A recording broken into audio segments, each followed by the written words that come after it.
नमस्कार, मैं आचार्य सरिता मिश्रा आपके अपने ज्योतिष और आध्यात्म के चैनल वैदिक ज्योतिष शिक्षण संस्थान में आप सभी दर्शकों का हार्दिक अभिनंदन करती हूँ। सबसे पहले आप सभी को मेरी तरफ से सफला एकादशी की हार्दिक शुभकामना। भगवान श्री हरि विष्णु और माँ लक्ष्मी का आशीर्वाद सदा सर्वदा हम सभी के ऊपर बना रहे। ऐसे मंगल प्रार्थना के साथ चलिए आज के कार्यक्रम की शुरुआत करें। आज मैं आप सभी को इस बार सफला एकादशी का व्रत कब रहने वाला है, इसका शुभ मुहूर्त और टाइमिंग क्या है, इसकी पूजा विधि क्या है, इसकी पौराणिक कथा क्या है, इस दिन हमें क्या करना चाहिए और क्या नहीं करना चाहिए, और इस दिन कौन से उपाय करने से हमें भगवान श्री हरि विष्णु और माँ लक्ष्मी का आशीर्वाद हमारे जीवन में बना रहेगा, इन सभी के बारे में एक एक करके मैं आपको विस्तार से जानकारी दूंगी। तो कार्यक्रम आप सभी के लिए बहुत ही खास है, तो मेरी इस वीडियो को लास्ट तक देखें। और यदि आपको मेरे ज्योतिष संबंधी कार्यक्रम पसंद आ रहा है तो मेरे वीडियो को लाइक करें, चैनल को सब्सक्राइब कर ले, बेल आइकन को प्रेस कर ले और मेरी इस जानकारी को अपने दोस्तों और रिश्तेदारों में शेयर करें ताकि अन्य भी ऐसे लाभान्वित हो सके। और यदि किसी को अपनी कुंडली मुझसे एनालाइज करवानी हो तो मेरे मोबाइल नंबर पे जाके कंसल्टेंसी या हिंदी में परामर्श टाइप करें, अपनी अपॉइंटमेंट बुक कराएं और अपने जीवन में आ रही हर प्रकार की समस्याओं से इससे आपको अवश्य छुटकारा मिल जाएगा।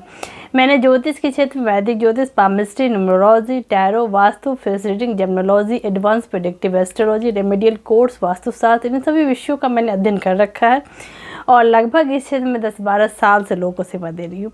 तो चलिए इसी के साथ जानते हैं कि सफला एकादशी का व्रत की क्या सब खास बातें। आइए इसको समझते हैं। हिंदू पंचांग के अनुसार हर महीने में 2 एकादशी तिथियां होती है। इस प्रकार साल में कुल 24 एकादशी मनाई जाती है। इन सभी का अपना अपना अलग महत्व होता है। धार्मिक मान्यताओं के अनुसार जो भी व्यक्ति एकादशी का व्रत नियम के अनुसार करता है उसे हर प्रकार के सुखों की प्राप्ति होती है। हिंदू कैलेंडर के अनुसार मार्गशीर्ष यानी कि अघन मास के बाद पौष माह आता है और इस माह के कृष्ण पक्ष एकादशी को सफला एकादशी का व्रत रखा जाता है। इस सफला एकादशी को सभी एकादशी व्रतों में श्रेष्ठ माना जाता है। यह एकादशी इस साल की आखिरी एकादशी होगी। शास्त्रों के अनुसार एकादशी के दिन भगवान विष्णु और माँ लक्ष्मी की पूजा करने से व्यक्ति की सभी मनोकामनाओं पूरी हो जाती है और व्यक्ति को सभी दुखों से भी छुटकारा मिल जाता है। इस दिन विधि विधान से पूजा पाठ करने से व्यक्ति सभी कष्टों से छुटकारा। अब आइए जान लेते हैं कि इस बार सफला एकादशी व्रत का शुभ मुहूर्त टाइमिंग क्या है, इसको समझते हैं। आइए चलिए समझते हैं। हिंदू पंचांग के अनुसार सफला एकादशी का व्रत पौष माह के कृष्ण पक्ष एकादशी को रखा जाता है। इस साल यह तिथि 19 दिसंबर 2022 सोमवार के दिन पड़ने जा रहा है। एकादशी तिथि के दिन शुभ मुहूर्त का प्रारंभ होने वाला 19 दिसंबर 2022 सोमवार 3:35 से प्रारंभ होकर एकादशी तिथि की समाप्ति की अवधि रहने वाली है 20 दिसंबर 2022 मंगलवार के दिन 2:35 तक। पारण का समय रहने वाला है 20 दिसंबर को मंगलवार को 7:08 से प्रारंभ होकर 9:12 तक। कुल अवधि रहने वाली है 2 घंटे। अब आइए जान लेते हैं कि सफला एकादशी का क्या महत्व है, इसके बारे में शास्त्रों में क्या जानकारी दी गई है। आइए इसको थोड़ा समझते हैं। सफला एकादशी के बारे में शास्त्रों में इसका विशेष महत्व बताया गया है। इस दिन भगवान विष्णु की पूजा करने से व्यक्ति को सौभाग्य की प्राप्ति होती है। इसके साथ ही जो व्यक्ति पूरी श्रद्धा से श्री हरि विष्णु की पूजा और व्रत करता है उसे मृत्यु के बाद विष्णु लोक की प्राप्ति भी हो जाती है और व्यक्ति के जीवन में सुख समृद्धि और खुशहाली आती है। हिंदू पुराणों के अनुसार युधिष्ठिर के पूछने पर भगवान श्री कृष्ण ने बताया कि उन्हें बड़े से बड़ा पूजा अनुष्ठान और यज्ञ करने से इतनी संतुष्टि नहीं मिलती जितनी एकादशी का व्रत करने से मिलती है। तो आइए जान लेते हैं कि सफला एकादशी व्रत की कथा क्या रहने वाली है। आइए इसको थोड़ा सा समझते हैं। पौराणिक कथाओं के अनुसार एक नगर था चंपावती, जहाँ के राजा महिष्मान थे। राजा के 5 बेटे थे जिसमें से उनका बड़ा बेटा अधर्मी और चरित्रहीन था। वह हमेशा ही देवी देवताओं का अपमान किया करता था। मांस और मंदिरा का सेवन करना उसकी बुरी आदत थी। उससे परेशान होकर राजा ने उसका नाम लुम्भक रख दिया और उसे अपने राज्य से बाहर निकाल दिया। पिता के इस व्यवहार से नाराज होकर वह जंगल में जाकर रहने लगा। कुछ समय बीतने के बाद पौष माह के कृष्ण पक्ष की 10वीं की रात आई और उस रात काफ़ी ठंड थी। ठंड की वजह से लुम्भक सो नहीं पाया। ठंड से उसकी हालत ख़राब होने लगी। अगली सुबह एकादशी के दिन वह बेहोश हो गया था। दोपहर में सूर्य की किरणें पड़ने के बाद वह होश में आया। पानी पीने के बाद उसे थोड़ी ताकत मिली। वह फल तोड़ने निकल पड़ा। शाम को फल लेकर आया और उसे एक पीपल के पेड़ की जड़ के पास रख दिया। वहाँ बैठकर वह खुद की किस्मत को कोसने लगा। बाद में उसने उन फलों को भगवान विष्णु को समर्पित करते हुए कहा कि हे लक्ष्मीपति भगवान श्री हरि विष्णु, आप प्रसन्न हो। उस दिन सफला एकादशी का दिन था। लुम्भक ने जैसे जैसे पूरा दिन व्यतीत किया फिर रात में सर्दी के कारण सो नहीं पाया। पूरी रात उसने भगवान विष्णु के नाम का जागरण करते हुए बिताया।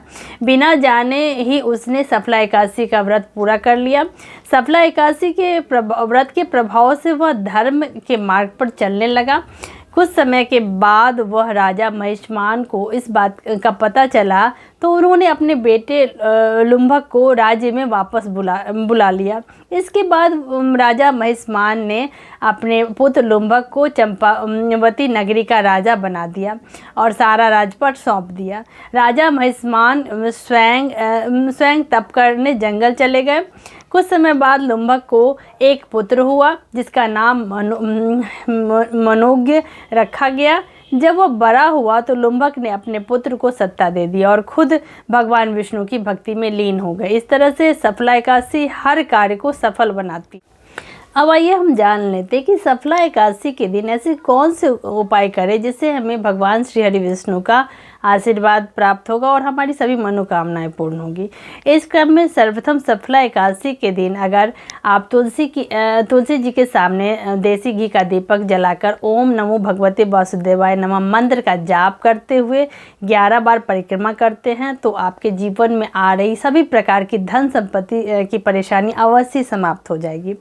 इस दिन यदि आप भगवान विष्णु के सामने घी का दीपक जलाकर पूर्व दिशा की ओर मुख करके गीता के 11वें अध्याय का पाठ करते हैं तो आपका फंसा हुआ धन इससे आपको जल्द ही वापस मिल जाएगा।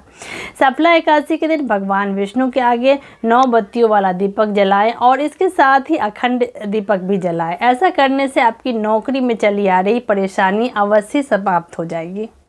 अब हम जानेंगे कि सफला एकादशी व्रत में किन नियमों का पालन करना आवश्यक होता है। आइए इसको समझते हैं। इस क्रम में सर्वप्रथम एकादशी के दिन व्रत रखकर रात में श्री हरि विष्णु का जागरण करना चाहिए। एकादशी व्रत को कभी भी हरिवासल होने से पहले व्रत नहीं तोड़ना चाहिए। वहीं द्वादशी समाप्त होने से पहले एकादशी व्रत का पालन कर लेना चाहिए। अगर द्वादशी तिथि सूर्योदय से पहले ही समाप्त हो रही हो तो इस स्थिति में सूर्योदय के बाद व्रत का पालन किया जा सकता है। द्वादशी तिथि के दिन सुबह विधि विधान से पूजा और ब्राह्मणों को भोजन करवाने के बाद ही व्रत खोलना चाहिए। इस दिन गरीबों और ज़रूरतमंदों को उपयोगी चीज़ें दान में यथाशक्ति दान करना चाहिए। इस दिन गौ सेवा का बहुत अधिक महत्व है। अब आइए हम जान लेते हैं कि सफला एकादशी व्रत की पूजा विधि क्या है। आइए इसको समझते हैं। इस व्रत को करने वाले व्यक्ति को सुबह जल्दी उठकर स्नान आदि करने के बाद भगवान विष्णु की आरती करनी चाहिए और गंगाजल, दूध, दही और उनका अभिषेक करना चाहिए। पूजा के दौरान अगरबत्ती, नारियल, सुपारी, आंवला, अनार, लौंग और तुलसी का पत्ता अवश्य चढ़ाएं क्योंकि भगवान विष्णु को तुलसी बेहद ही प्रिय है। इस दिन दीपदान और रात में जागरण करने उनका विशेष महत्व शास्त्रों में बताया गया है। मिठाई और पीले फल का भोग श्री हरि विष्णु को अवश्य ही लगाएं। भगवान विष्णु के साथ साथ माता लक्ष्मी की भी पूजा अर्चना करें। तो इस प्रकार भगवान श्री हरि विष्णु और माँ लक्ष्मी का आशीष ऐसे ही हम सभी के ऊपर बना रहे। आप सभी मेरे कार्यक्रम को ज़्यादा ज़्यादा देखें, पसंद करें, इसे लाइक शेयर और सब्सक्राइब करें क्योंकि आने वाले समय में मैं नए साल पे टैरो के माध्यम से न्यूमरोलॉजी के माध्यम से, वैदिक ज्योतिष के माध्यम से मेष राशि से लेके मीन राशि तक के जातकों का एक एक करके मैं 2023 का भविष्य फल कैसा रहने वाला है मैं एक एक करके वीडियो अपलोड करती जाऊंगी अपने चैनल पे। तो आप सभी मेरे कार्यक्रम को जल्दी इसको सब्सक्राइब कर लें। धन्यवाद।